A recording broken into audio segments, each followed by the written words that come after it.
Ani, Miskwani Be Ani Indigenous Cause, Bawating and Donjaba.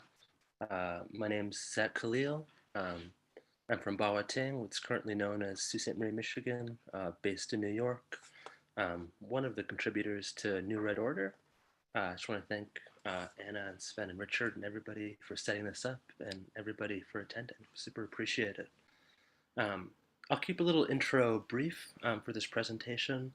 I'll say a little bit about the New Red Order and our practice of culture capture, and then I'll show three videos.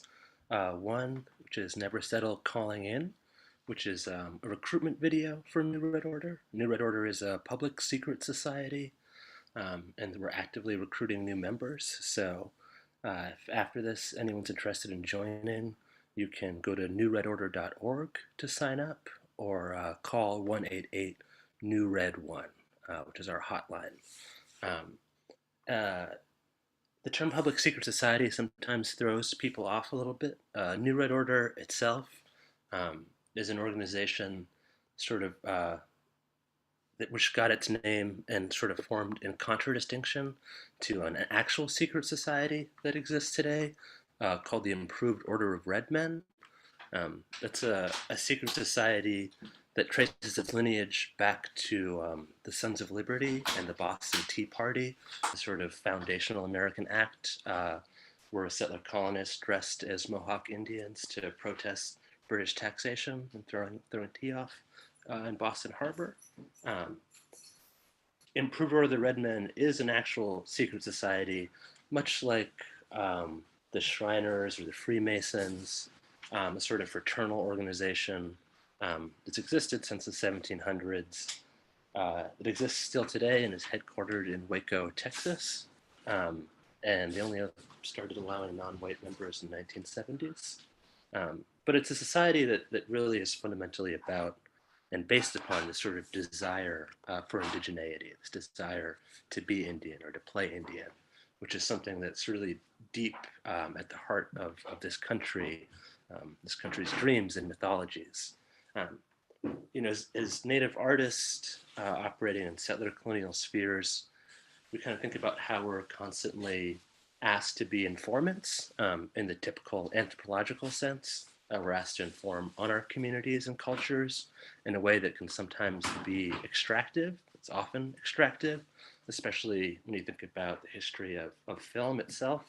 Sort of Native people have often been at the center of the frame, and so rarely behind the camera, actually shaping our own forms of representation. So what New Red Order hopes to do in sort of trying to run with and change this other real organization, this actual secret society, Improved Order of the Red Men, is to think about how this desire for indigeneity is something so deeply entrenched in the sort of makeup of this country and our ideologies that it can't be avoided. And if it can't be avoided, we try to think about ways that it can be rechanneled to actually promote indigenous futures, to actually benefit indigenous people, as opposed to just be this extractive thing.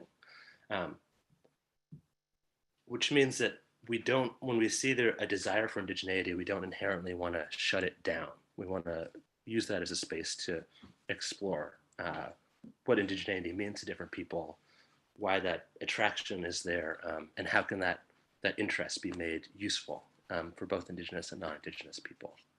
So that's just a little bit of the New Red Order. I will play a few videos now.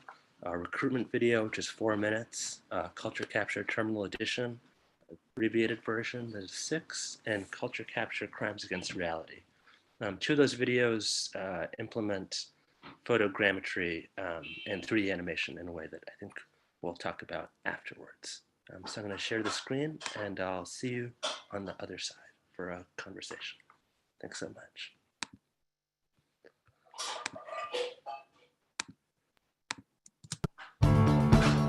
Start really living.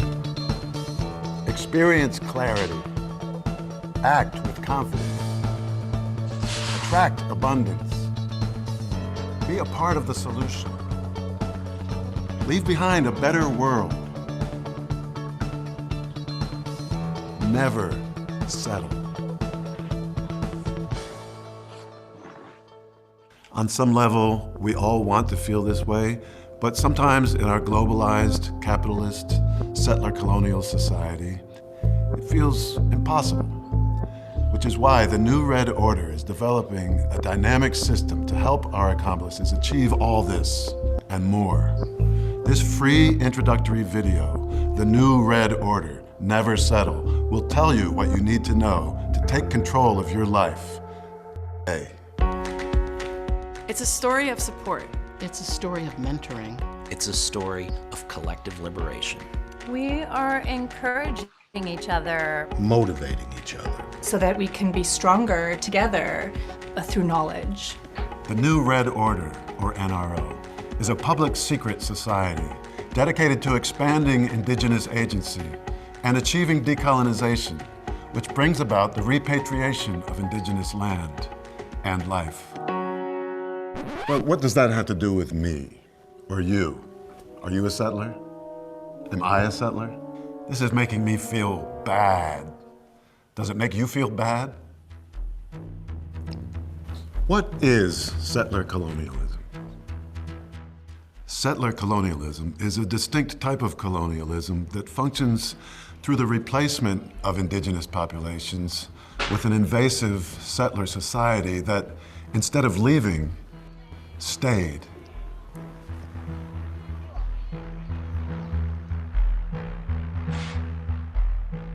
One of the largest obstructions to indigenous growth is an excessive, some might say inappropriate, desire towards indigeneity.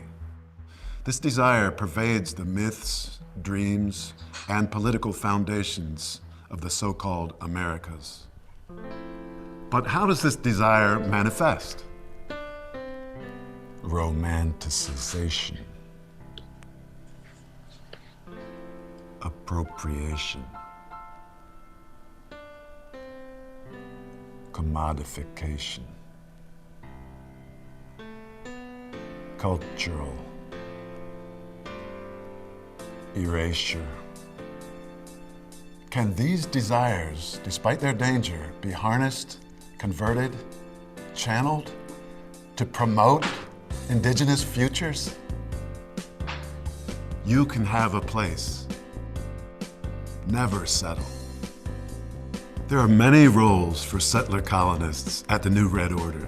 We always need financial, material, intellectual, legal, illegal, and extra-legal support to achieve collective liberation. Join us today to create a better tomorrow today. Because we can't know where we're going unless we know where we've been. And we won't know where we've been unless we look to the past for the future. Because the future is starting to feel a lot like the present. And we all know you'd do anything to escape that.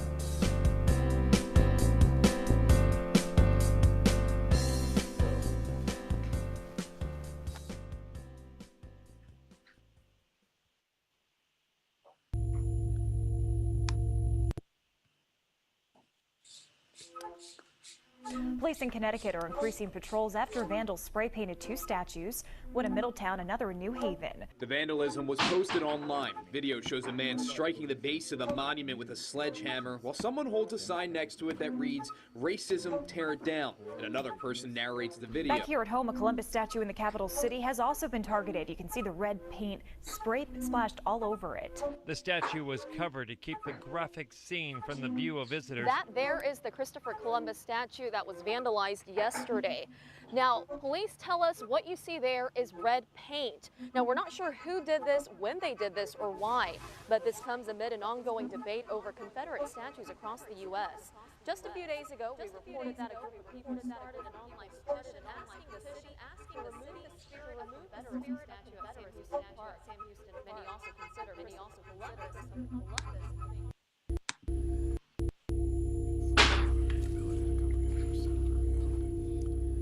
Images that represent the settlement of this land unconsciously inform our inability to comprehend our settler reality.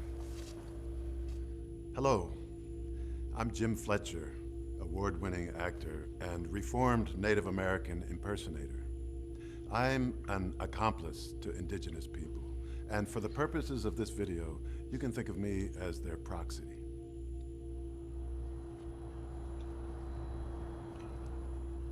Images that represent the settlement of this land unconsciously inform our inability to comprehend our settler reality.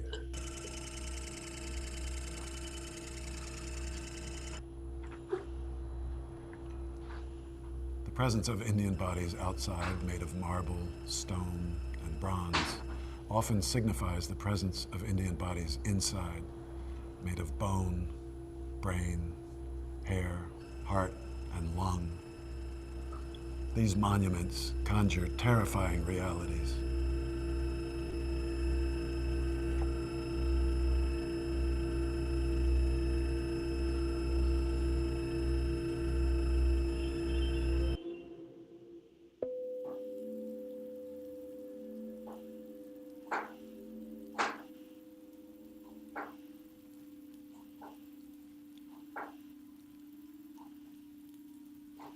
Do you think these Indians are real or imaginary?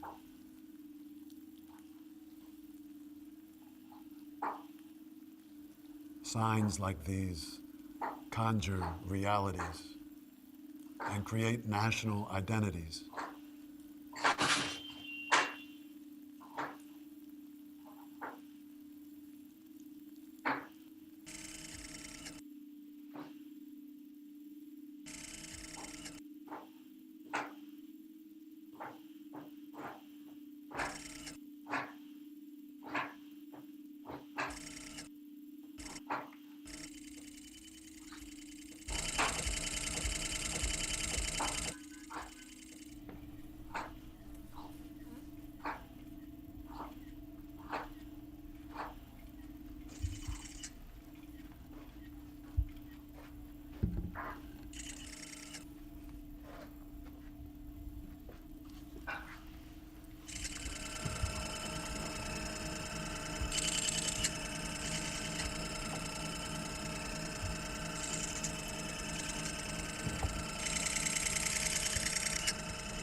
The Society of Statues is mortal.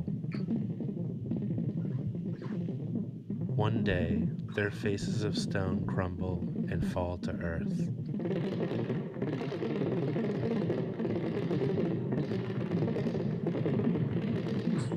This botany of death is what we call culture. And this is how we capture it.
All right, one second. Just have a quick technical difficulty. One moment.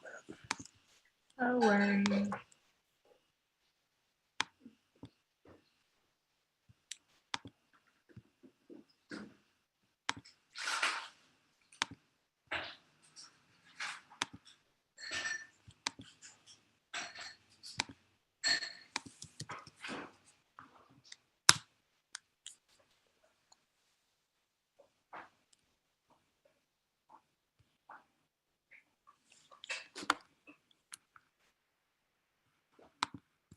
Just one moment.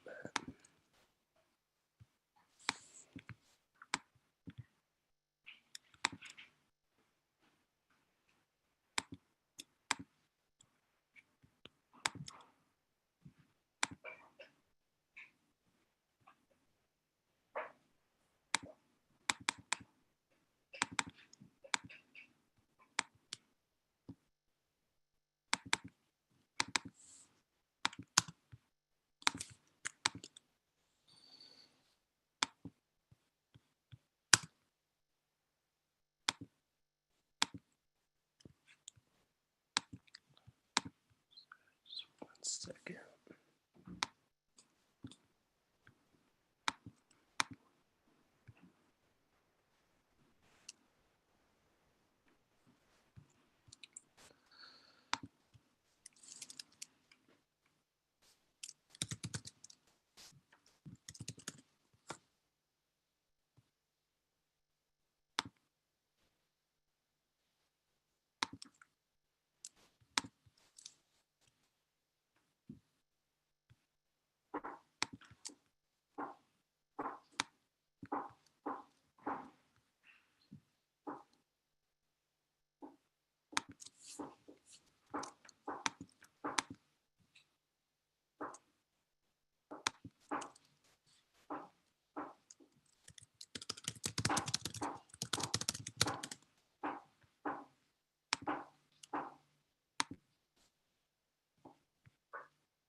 Almost done.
Zach, I think the video paused. Oh, maybe it's back.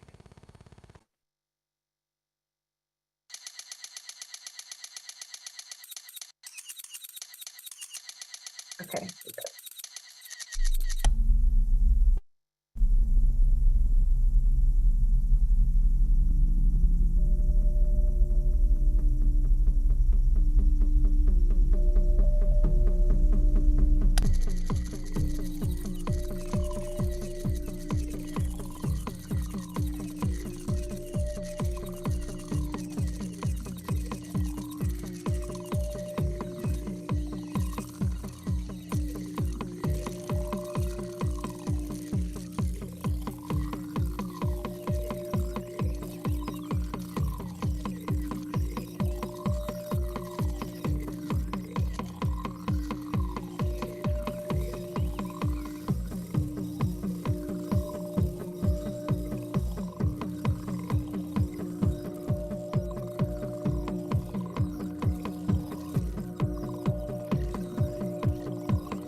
Yeah. Thank you so much for just so generously sharing your work. Um, is there like a feedback in my, can you hear like a echo? Okay, that might just be my headphones. But thank you so much. Yeah, your work is amazing, and we're so lucky to get to experience so much of it. So we'll open it up to questions now. We already have 2 questions, but I just want to mention if you'd like to ask a question, please post it in the chat, or you can also unmute yourself and feel free to ask a question yourself. So first question is from Jill. What are the major tech and software tools that you use to create these videos?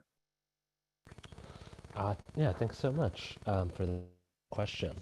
Um, Obviously, just Premiere video editing for the photogrammetry itself.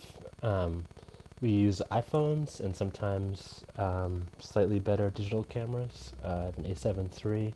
You don't really need a super high-res or super nice camera to make photogrammetry work. So what photogrammetry is, for anybody that doesn't know, is it's a way that you can sort of create a 3D model of an object by taking a series of photographs of that object, ideally like all around it in 360 degrees, and ideally from at least 2 or 3 different heights. But from as little as like 40 or 50 photographs, you can create a 3D model of any object. And the software we use for that is Agisoft. There's a few free versions out there. That part we can all do ourselves, and it's a relatively straightforward process. And there's some interest that's a little tongue-in-cheek, but a little serious too, about making this sort of culture capture tool available to other people. You could do like a simple phone app where you input the photographs of an object that you take that you can make a 3D object out of. And then we worked with an amazing animator, DriftNote, who's an artist in his own right as well, who did the 3D animation for that last piece, Culture Capture Terminal Edition, using a variety of softwares that I'm not even can't totally wrap my brain around either, to be honest. But blend a few different ones. But the photogrammetry part itself is actually pretty straightforward and simple to do, and really anybody can do that. Yeah. Mm. And then another question is regarding the sound. So the sound seems to be used to communicate some of this tension or blending of the organic and stimulated. Can you talk about that a bit? And John also noticed that the file was listed as 2 channels. So for the last work that we saw, were these also presented in an immersive multi-channel environment?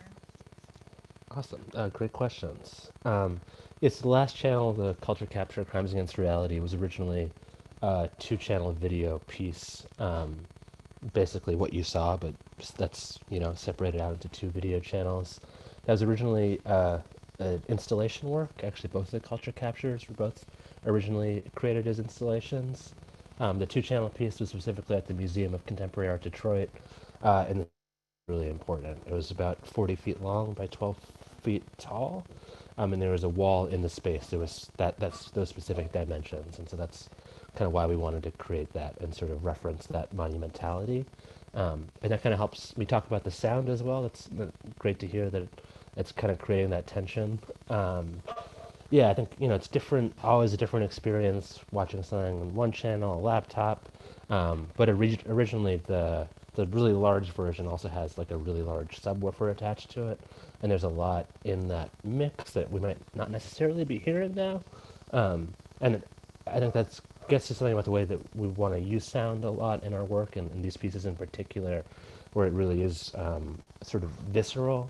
It makes me think of this idea of like physiological cinema, or a cinema that literally sort of affects your body and the way that you feel in a really intense sort of moment-to-moment way. I like thinking about physiological cinema in the context of thinking about what we're representing here. I'm thinking about these settler colonial monuments. it's easy to think about how sort of innocuous a monument is in some ways. I forget who said it, but there's a quote that to the effect of like there's nothing so invisible as a monument, sort of something that you learn not to see over time, especially, and that you ignore despite its monumentality. Um, and so I think there's something to us about wanting to make those monuments really seen and felt in a really immediate way. And also just thinking about that although monuments might be invisible to us, they also sort of brainwash us, I think, on a day-to-day basis with their imagery. A big inspiration for us is this Canadian philosopher and theorist, Christopher Bracken, who wrote a book called Magical Criticism that I highly recommend. And we use some of his writing in these pieces, specifically sort of thinking about how discourse deploys forces, or how signs don't take the place of things, they take part in things. So a lot of what we're thinking about these pieces is the way that these monuments, as invisible or innocuous as they are, actually enact a lot of violence through their creation and their presence. Yes, Robert Richard. Muesli, thank you. Short question. Kind of, it's interesting to me. What do you see in the? And you kind of spoke about it just now, but the difference between capturing through this digital technology versus actual defacing or dismantling, or even virtual alteration, augmentation, maybe like the work of Christopher Ditchko is something I had to think of. So what is the act of capturing for you? That's a great question. Yeah, I think capturing is, in some ways, it's a little tongue-in-cheek for us, thinking about the ways that Native American cultures are so intensely captured and sort of hermetically sealed inside of institutions. But I think also from a much more practical perspective, defacement, vandalism, that's interesting to us too.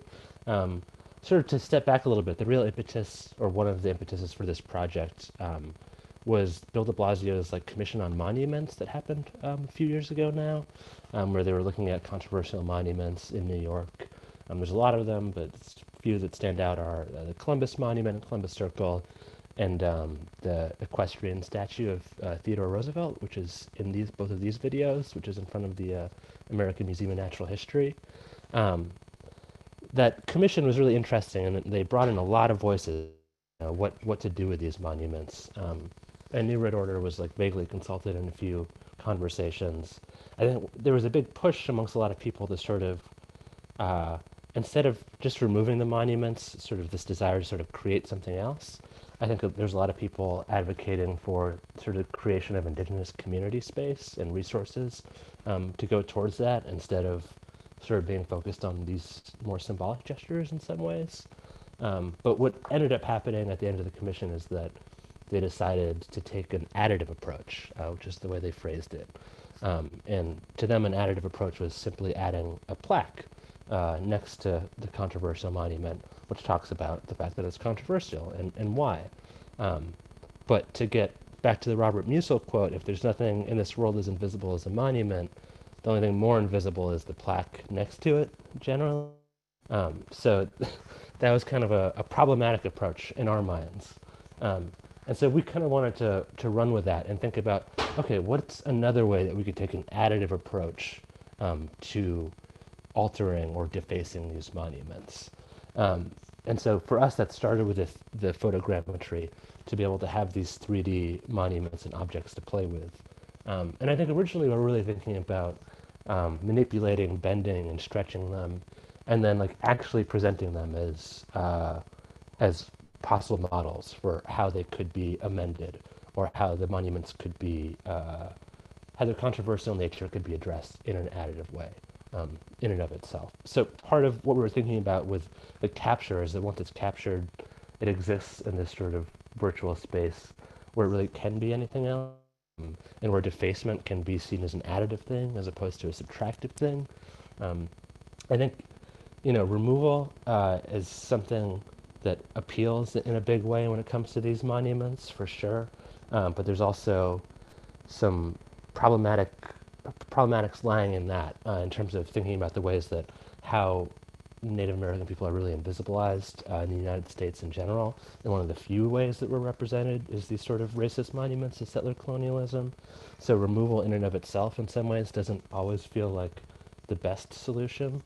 I think an interesting example is there's a museum in Berlin, sort of museum for statues that have sort of been deemed too controversial to exist anymore. And it's a museum where there are all these statues that have been removed or are put in one place, where people can see them and touch them and interact with them, and sort of where they're the sort of real concrete nature of them and the sort of untouchable nature of them is altered. So I think that's an interesting sort of alternative to removal in and of itself. But so for us, taking this additive approach was kind of a tongue-in-cheek approach to that monument commission. I think also, in terms of culture capture, we've also done some culture capture with Native American-made objects that are housed in museums. Something that often happens is this idea of a virtual repatriation, where a museum maybe has a culturally significant object that belongs to a tribe, but they don't want to physically give back the object in the interest of continuing to preserve it in an archive. So what they'll do is they'll create a 3D version of the object, either print it or share the file with the tribe. But that's something that always has to be done in consultation with a museum. There's a process that takes a really long time. It doesn't always happen. So in terms of culture capture, we're also thinking about culture capture as a way of spectrally repatriating objects, where you can take photos of objects that are behind the glass, that can't be touched, and that maybe a museum won't even virtually repatriate. Then you can take a series of photos of it and sort of recreate it.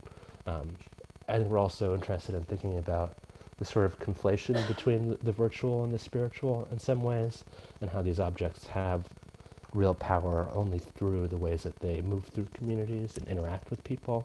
And so there's something, even if you don't have the physical object, in at least making the object move through people and sharing it and making it available in a different way.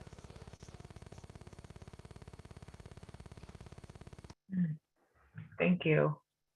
That's fascinating. Are there any other questions? I have a question, if no one does. So I was just kind of thinking about how some of your work kind of exists in this social space. You talked about organizing this public secret society that involves like kind of real situations or encounters. And you've also included like some footage from more performative projects where, you know, you go and you're documenting the photogrammetry capturing. And so I'm curious how you kind of work with these when you choose to represent something kind of in this like more social, situational space, and when you choose to work with a digital medium, and how you kind of reconcile both of those forms together, and just what your process is for considering those elements. Thanks so much. That's a great question. I think for us, like the digital medium, and not even thinking about video, but like, you know, 3D animation where you're really creating everything. That's like a more speculative place to interact with people creatively, where you can sort of propose ideas in worlds that don't necessarily exist yet, but that you can sort of point to. And one of the examples in Crimes Against Reality, you know, we see those three monuments sort of realized in a physical place, and that physical place is actually where you see this sort of facade of this building in the background. It's actually in the Met Engelhart Sculpture Court, where a few of these objects lie. So for us, it's interesting to sort of like also think about culture capturing an institution in some way, and sort of detouring it, or imagining it as a setting for something else, maybe the opposite of what it already does. So I think that's part of what interests us about sort of working in a purely digital space. But I think also just as like someone, as a filmmaker and someone who thinks a lot about video editing, I think there's a lot of different ways to sort of conflate the real and the unreal, the physical and the digital, especially with form in and of itself. Thinking about the ways that these are intercut. Crimes Against Reality, for instance, there's parts of these 3D animations that are used in this much longer recruitment video that we've made. And so it's interesting to think about the ways that these sort of representations, digital representations of speculative futures, can like motivate actions and change in the present, in the way that through video editing, those sort of distinctions can be collapsed. Thank you. Any other questions? Richard, did you have a question? Yeah, kind of a bit following up on both things, and you also did touch on it, but I find the idea of the monument so interesting as it exists in a public space with everything that comes with that, and likely also the authority that comes with that, but also it is accessible by anyone in the physical world. So how do you see your audience and maybe the potential public space for this work? I mean, I understand it definitely has been shown in a gallery or museum context, but how do you see addressing the public with this additive reinterpretation? That's a great question. That makes me think of sort of the origins of culture capture comes from the second video shown, Culture Capture Terminal Edition, which was actually completed during a residency at University of Syracuse. And that piece was originally a public artwork that was projected on the exterior of the IMP Design Museum there. They have a huge projection surface and a rotating sort of exhibit. So it was a piece that for us that was like addressing public art in terms of these monuments, and also presented as public art. So that's one of the ways we sort of saw or through lines. I think for us too, and this idea of culture capture is a way of like, if we ever did get real about making the app that could do it, it's like a way of changing the way that people see these monuments, of making them less invisible, of sort of like having people set aside the time to sort of commit this almost ritual act where they're encircling a public monument 2 or 3 times from different heights. And it's interesting to think about the ways that these monuments are in public and like are incredibly accessible, actually. I'm in the process of filming Terminal Edition. We're climbing all over the Columbus Monument in the middle of downtown Syracuse, a kind of sketchy neighborhood, and like there are tons of police driving by. They didn't really seem to care that much, as long as we weren't dumping a bucket of blood or red paint on it. It's been interesting too, just working on all of these works sort of pre-pandemic and pre-uprising, and it's been really exciting and energizing to see a lot of these monuments actually fall, and the sort of energy behind that. And that's something that I think we want to continue to encourage and motivate and interact with as much as possible. Thank you. Super. Do we have time for one more question, or should we wrap? Well, I'd like to ask a question. So I'll make time. I'm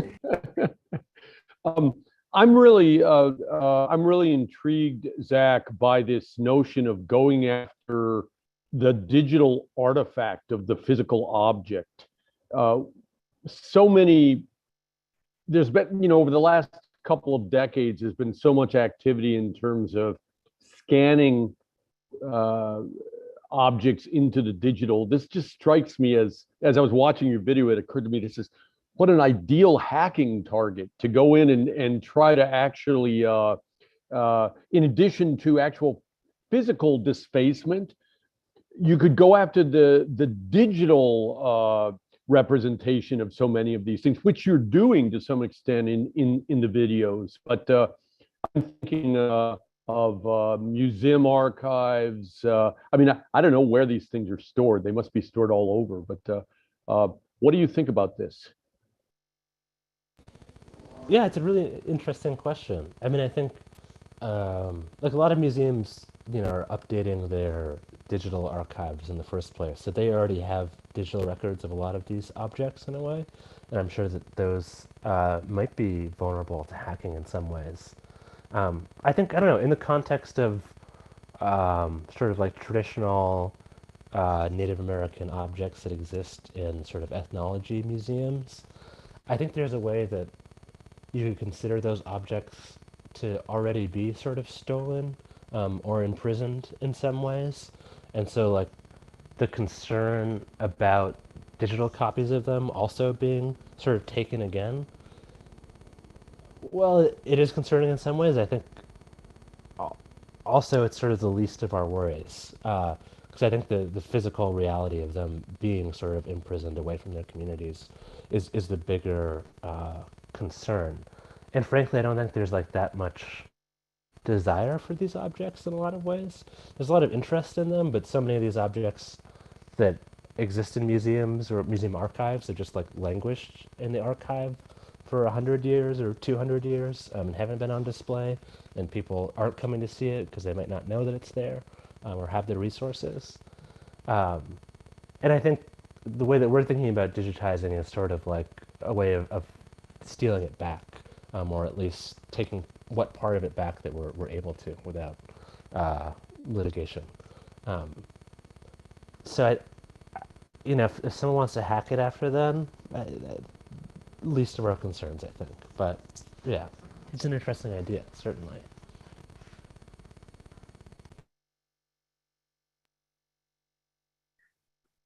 Yes.